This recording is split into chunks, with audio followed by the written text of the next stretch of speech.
Hello everyone, welcome to my channel learning from basic. अगर आपने मेरे चैनल को सब्सक्राइब नहीं किया है तो प्लीज़ इसे सब्सक्राइब करें, लाइक करें और ज़्यादा से ज़्यादा शेयर करें। तो हमारा आज का जो टॉपिक है वो है फर्स्ट एंग्लो मैसूर वॉर 1767 से 1769। तो ये जो वॉर है ये फ़ाइट किया गया था बिटवीन हैदर अली और ब्रिटिशर्स के बीच में। तो हैदर अली जो हैं वो मैसूर के राजा हैं, ओके। और उनका और ब्रिटिशर का एक बहुत इम्पॉर्टेंट जो है ये वॉर हुआ था। और इसमें जो हैदर अली है वो ब्रिटिश ने जहाँ जहाँ पर भी अपनी टेरिटरी इस्टेब्लिश करी थी, जहाँ पर भी वो धीरे धीरे रूल कर कर एरियाज़ को अपने अंडर में लिए जा रहे थे, हैदर अली उन सभी जगहों पर जाकर ब्रिटिश की उन टेरिटरीज़ को कैप्चर किया। और इसी के साथ में उन्होंने वहाँ पर मद्रास के अंदर भी ब्रिटिशर्स को है काफ़ी थ्रेटन किया। तो ब्रिटिशर्स ने क्या किया, ब्रिटिशर्स ने एक अलाइंस फॉर्म की मराठास के साथ मिलके और निज़ाम के साथ मिलके। तो इस अलाइंस के अंदर इसका अलाइंस का जो है उसका ड्रॉबैक क्या हुआ कि भले ही ब्रिटिशर्स ने मराठास की हेल्प ले ली, निज़ाम की हेल्प ले ली, लेकिन उसके बावजूद भी वो हैदर अली को जो है वो रोक नहीं पा रहे थे। और एंड में हैदर अली ने जो है वो कंपनी को फोर्स किया कि वो एक ट्रीटी साइन करे जिसे आगे चलकर ट्रीटी ऑफ मद्रास कहा गया।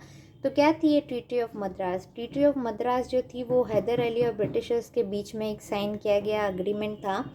जो मेन पॉइंट्स जो इसके अंदर थे वो पहला ये था कि एक म्यूचुअल प्रोटेक्शन प्रॉमिस होगा। म्यूचुअल प्रोटेक्शन प्रॉमिस का मतलब क्या होता है कि यदि कोई एक साइड पर अटैक होता है, कोई एक साइड जो है जिस कोई बाहर वाला या कोई अदर कोई अटैक करता है किसी एक साइड पर, तो ये दूसरी साइड की रिस्पॉन्सिबिलिटी है कि वो उसकी तुरंत हेल्प करे। यानी फॉर एग्जांपल अगर हैदर अली पे कोई अटैक करता है तो ये ब्रिटिशर्स की रिस्पॉन्सिबिलिटी के उसकी मदद करे। वहीं ब्रिटिशर्स पे यदि कोई हमला करता है तो हैदर अली भी उनकी हेल्प कर सकता है।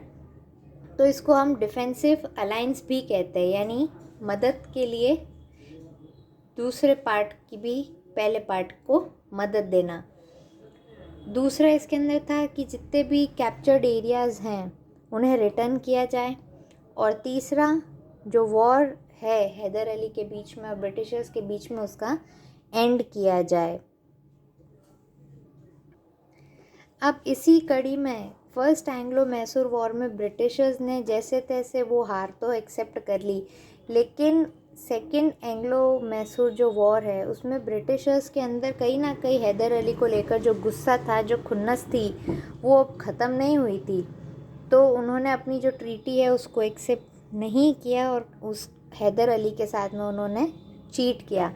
तो ब्रिटिशर्स जब हैदर अली की मदद नहीं करते हैं, कब मदद नहीं करते? जब मराठास हैदर अली पर अटैक करते हैं तब ब्रिटिशर्स पीछे हट जाते हैं। यानी जो उन्होंने ट्रीटी ऑफ मद्रास के अंदर जो डिफेंसिव अलायंस या जो म्यूचुअल प्रोटेक्शन प्रॉमिस का जो उन्होंने इनिशिएटिव लिया था, ब्रिटिशर्स उसको फॉलो नहीं करते हैं। और इसी से गुस्सा होकर हैदर अली जो है वो सेकेंड एंग्लो मैसूर वॉर को जो है वो स्टार्ट करता है। इस वॉर के अंदर जो है ब्रिटिशर्स की जीत होती है और हैदर अली जो है वो उसकी डेथ हो जाती है 1782 में। लेकिन इसमें यहाँ पर एक ट्विस्ट आता है, जो हैदर अली का बेटा है यानी टीपू सुल्तान, वो इस लड़ाई को जारी रखता है।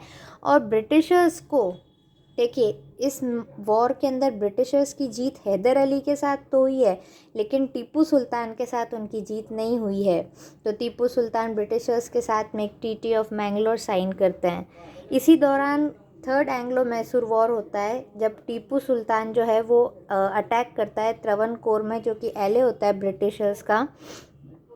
तो यहाँ पर जो है वो कंपनी क्या करती है, कंपनी निज़ाम के साथ मिलके और मराठा के साथ मिलके अटैक करती है टीपू सुल्तान पर। टीपू सुल्तान जो है वो यहाँ पर बुरी तरह से हारे जाते हैं और उन्होंने यहाँ पर साइन करी होती है ट्रीटी ऑफ सेरिंगापट्टनम। तो इस जब वो ये ट्रीटी ऑफ सेरिंगापट्टनम साइन करते हैं तो उनके साथ क्या क्या चीज़ें होती हैं? तो पहला है कि वो अपना जो हाफ किंगडम है वो गवा देते हैं। उसी के साथ में उन्होंने टीपू सुल्तान ने ह्यूज वॉर इंडेमनिटी भी पे किया होता है, जो कि उस टाइम पे 3.3 करोड़ होती है। तो ये एक बहुत बड़ी अमाउंट थी।